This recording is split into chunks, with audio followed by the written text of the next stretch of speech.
नमस्कार दोस्तों, आप सभी का स्वागत है मेरे YouTube चैनल के ऊपर।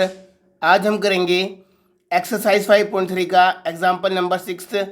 इस एग्जाम्पल को करने से पहले दोस्तों मैं चाहूँगा कि आप मेरी पिछली वीडियो को ध्यान से देख के आएँ, जो कि एग्जाम्पल नंबर 5 के ऊपर बेस्ड है। अगर आपको एग्जाम्पल नंबर 5 समझ नहीं आया होगा तो ये वीडियो आपको समझ में नहीं आएगी, इसलिए पहले आप एग्जाम्पल नंबर 5 को ठीक से समझ के आइए, क्योंकि जो एग्जाम्पल नंबर 5 के अंदर कंसेप्ट लगा था वो एज इट इज इसमें लगा हुआ है। बस थोड़ा सा इसमें चेंज है, जो कि गिवन फंक्शन का चेंज है, वो मैं आपको इस वीडियो में करवा दूंगा। अगर आपने एग्जाम्पल नंबर 5 देखा है तभी इस वीडियो पे आए, तो आइए शुरू करते हैं। तो दोस्तों हमें प्रूव करना है कि जो हमें समीशन दिया गया है इस फंक्शन का, जहाँ पे हमारा म्यू क्या है, मोबियस फंक्शन, और डी हमारा क्या दोस्तों है, divisor function of N. Divisor function के बारे में दोस्तों हमने एक्सरसाइज 5.2 के अंदर पढ़ा था, जो कि हमें क्या बताता है, it gives us number of positive divisors of N, यानी जितने भी एन के पॉजिटिव डिवाइजर्स हैं ये फंक्शन उसकी संख्या के बारे में बताता है। तो यहाँ पर जो डी का यूज़ किया गया है वो डिवाइजर फंक्शन के लिए है, और जो ये ब्रैकेट के अंदर डी का यूज़ किया गया है वो डिवाइजर के लिए है।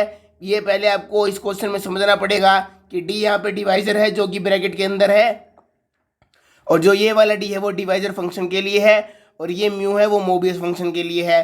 तो दोस्तों आपको प्रूव करना है, जब आप इस फंक्शन को इवेल्युएट करेंगे on all the divisors of N, तो आपको वैल्यू क्या मिलेगी, -1 की पावर के, जहाँ पर दोस्तों हमारा एन क्या है, एन तो हमारा एक पॉजिटिव इंटीजर है, और के क्या है दोस्तों, जो उस पॉजिटिव इंटीजर्स के अंदर के डिस्टिंक्ट प्राइम डिवाइजर्स हैं। यानी दोस्तों अगर हम इस एन का प्राइम फैक्टराइजेशन करें तो उसके अंदर हमें के संख्या में अलग अलग प्राइम फैक्टर्स मिलेंगे उसके।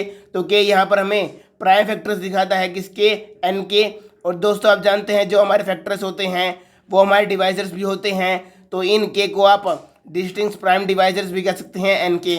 याद रखिए दोस्तों यहाँ पर जो के है उसमें बुक में आर का यूज़ किया गया है के की जगह। मैं यहाँ पर के का यूज़ इसलिए कर रहा हूँ ताकि आपको 5th एग्जाम्पल के साथ इसकी सिमिलरिटी आसानी से दिख सके।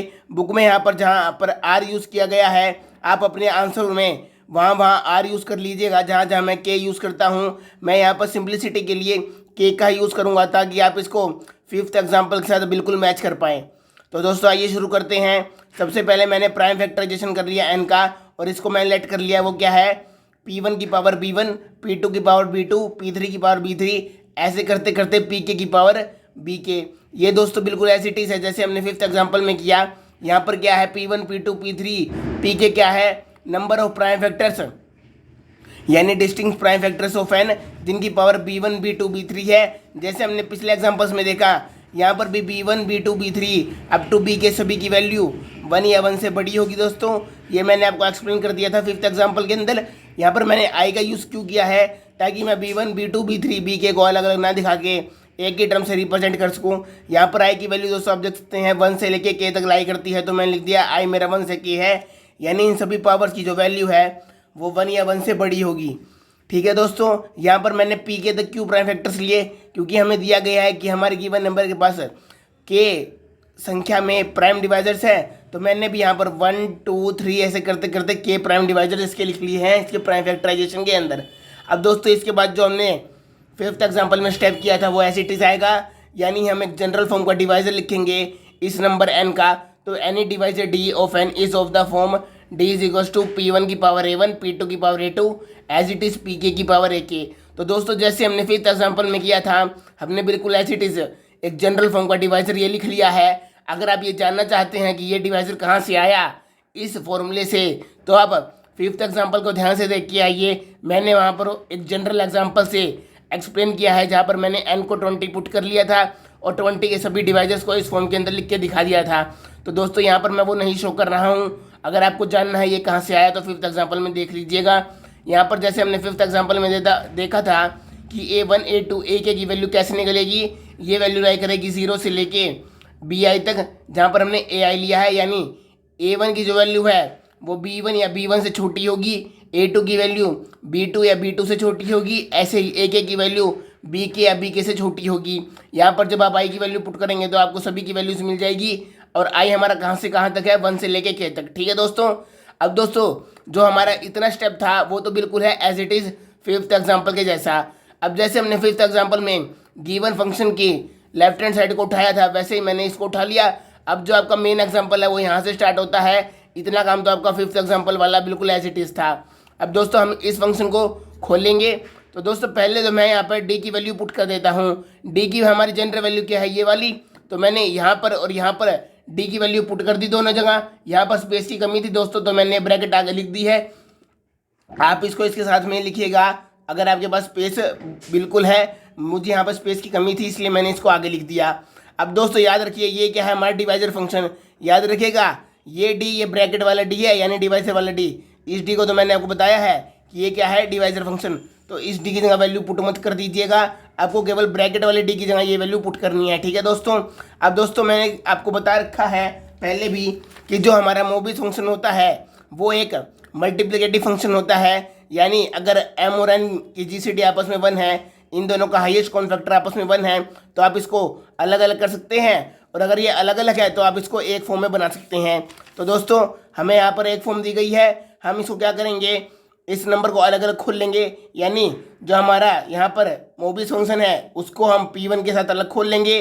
और यहाँ पर याद रखिए दोस्तों जो हमारा डिवाइजर फंक्शन होता है वो भी एक मल्टीप्लिकेटिव फंक्शन होता है। यानी जैसे आपने मोबिस फंक्शन को, दो नंबर को इस तरीके से खोल दिया, वैसे ही आप हर डिवाइजर फंक्शन को भी मल्टीप्लिकेटिव फंक्शन की कैटेगरी में डालेंगे, जैसे कि मैंने आपको एक्सरसाइज 5.2 के अंदर पहले ही बता रखा है।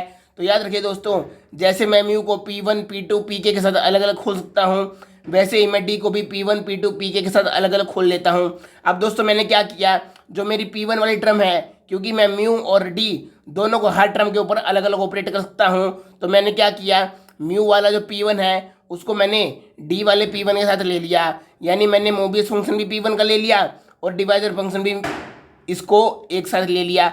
याद रखिए दोस्तों आप इन दोनों को अलग अलग भी लिख सकते हैं, पर मैंने इन दोनों को मल्टीप्लाई में ही क्यों रखा, क्योंकि यहाँ पर हमें मल्टीप्लाई में दिया गया है और ऐसे करने में ये ईजी पड़ेगा दोस्तों।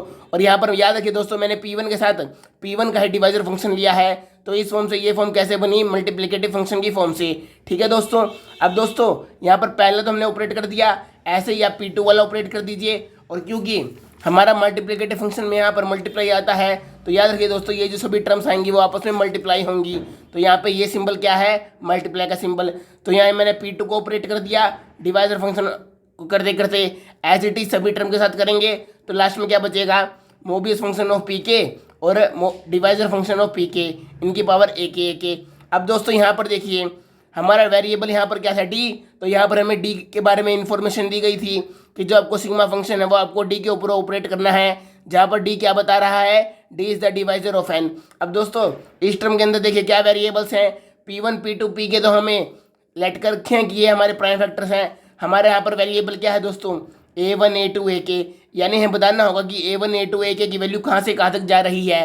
तो यहाँ पर तो वेरिएबल डी था तो डी की वैल्यू आई, यहाँ पर A2 AK ये वेरिएबल्स हैं, तो हमने बता दिया इनकी इन्फॉर्मेशन देने के लिए कि जो हमारी AI की वैल्यू है, जहाँ पर I 1 से लेके K तक वेरी कर रहा है। देखिए दोस्तों 1 से लेके K तक, तो मैंने बता दिया कि हर AI की value less than equal to BI है और ग्रेटर देन और इक्वल टू 0 है, ठीक है दोस्तों। तो ये इन्फॉर्मेशन हो गई इन सभी पावर्स के बारे में।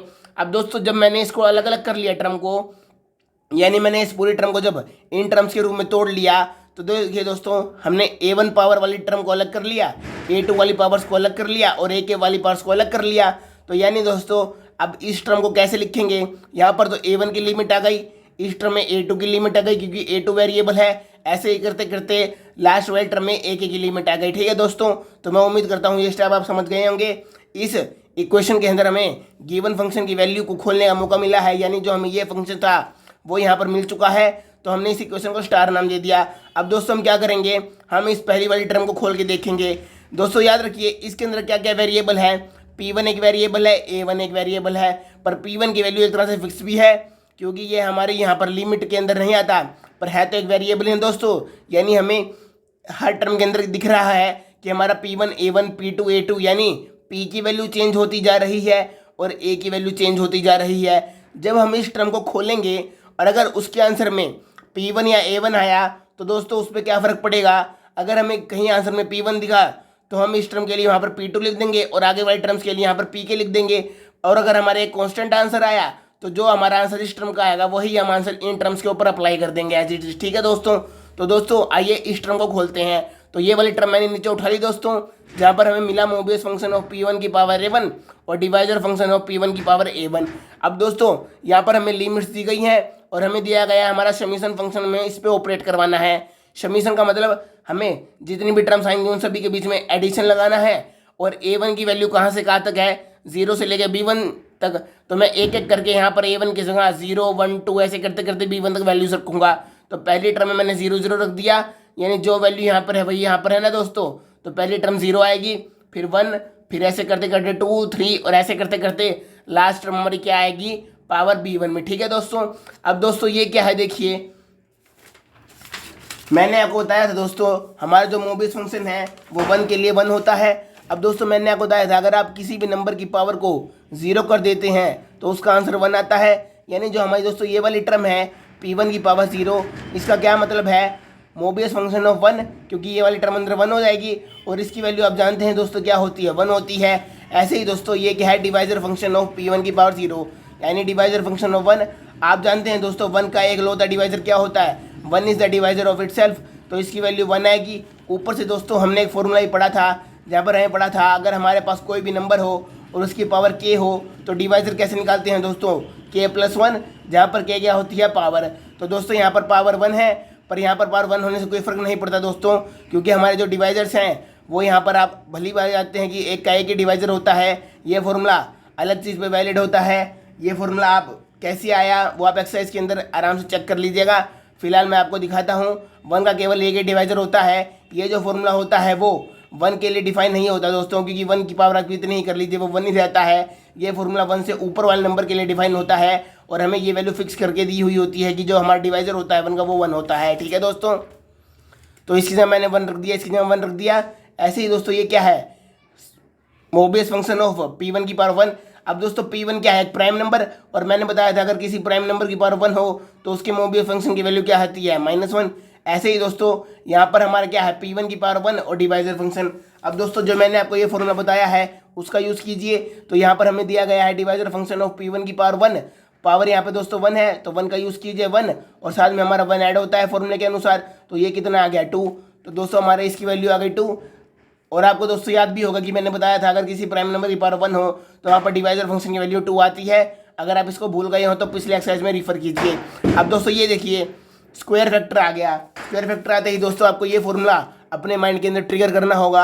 यानी जो मैंने ये फॉर्मूला आपको इंट्रोडक्शन के अंदर पहले से ही बता रखा है कि अगर आपको कभी भी इस नंबर का फॉर्म मिले जहाँ पर आपको किसी भी नंबर की पावर दी गई हो, जहाँ पर n क्या है, any number which is greater than 1, any number which is greater than 1, अगर आपको ये फॉर्म मिले तो इसका आंसर हमेशा 0 हो जाएगा, क्योंकि हमें पता है मोबियस फंक्शन के अंदर अगर कोई स्क्वायर फैक्टर आता है तो उसका आंसर 0 हो जाता है if n has a square factor. तो दोस्तों आप देख सकते हैं इसके अंदर स्क्वायर फैक्टर आ गया, क्यूब के अंदर भी स्क्वायर फैक्टर आएगा। तो दोस्तों देखिए आपको इस टर्म को तो खोलने की जरूरत है ही नहीं, क्योंकि ये दोनों आपस में मल्टीप्लाई में है। अगर इसका आंसर ही 0 आ गया तो ये तो ऑटोमेटिकली 0 हो जाएगा। तो ये टर्म 0 हो गई, ये टर्म 0 हो गई, तो इसको खोलने की कोई जरूरत नहीं दोस्तों। ये 0 हो गया तो इस पूरे टर्म को 0 कर देगा। ऐसे करते करते दोस्तों हमारा जो फॉर्मूला है वो हर जगह वैलिड हो गया, और इस फॉर्मूले का यूज़ करके हमने हर टर्म को 0 बना दिया। तो यानी दोस्तों आपकी एक तो ये टर्म काम की थी, एक ये टर्म काम की थी। इन दोनों को लिख लिया दोस्तों, इनको सोल्व कीजिए। 1 × 1 क्या हो गया, 1, और -1 × 2 क्या हो गया, -2। आंसर क्या आया, -1।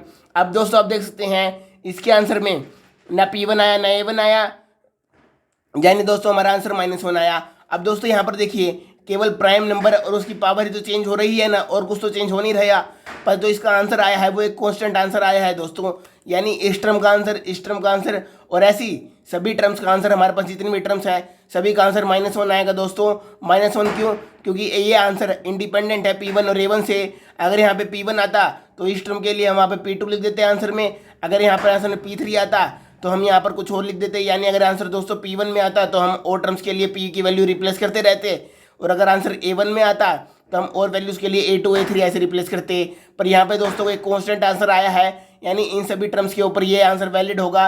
यानी दोस्तों हम लिख सकते हैं similarly for all I, where I की वैल्यू क्या है दोस्तों, आई की वैल्यू हमारी है 1 से लेके k तक दोस्तों, जैसे कि मैंने आपको पहले ही बता दिया है।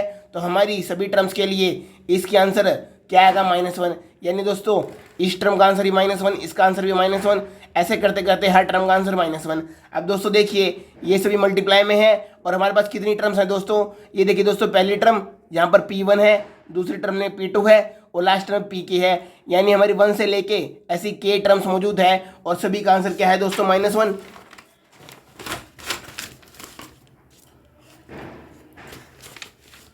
अब दोस्तों देखिए सभी का आंसर -1 है, तो मैंने यहाँ पे लिख दिया कि इसकी वैल्यू क्या होगी, इक्वेशन स्टार का यूज़ करके कि -1 × -1, और ये कितनी बार है दोस्तों, k टाइम्स। तो k टाइम्स है दोस्तों इसकी वैल्यू क्या हो गई, -1 की पावर k, क्योंकि आप जानते हैं अगर आप किसी भी नंबर को एक इनफाइनाइट टाइम की जगह एक फाइनाइट टाइम के अंदर, यानी मैं अगर इस नंबर को एक फाइनाइट बार k बार मल्टीप्लाई करूँ तो इसकी पावर एक एक करके ऐड होती रहेगी, तो यहाँ पे आ जाएगा -1 की पावर k। और यही दोस्तों आपको प्रूव करना था, जहाँ पर सिग्मा ये म्यू क्या था, मोबियस फंक्शन, डी था डिवाइजर फंक्शन, और के क्या था, number of distinct prime vectors of N. तो ऐसे ही दोस्तों हमारा एग्जांपल नंबर 6 खत्म होता है। कल हम करेंगे एग्जांपल नंबर 7 जो हमारा लास्ट एग्जांपल होगा। तब तक के लिए बने रहे दोस्तों, गुड बाय।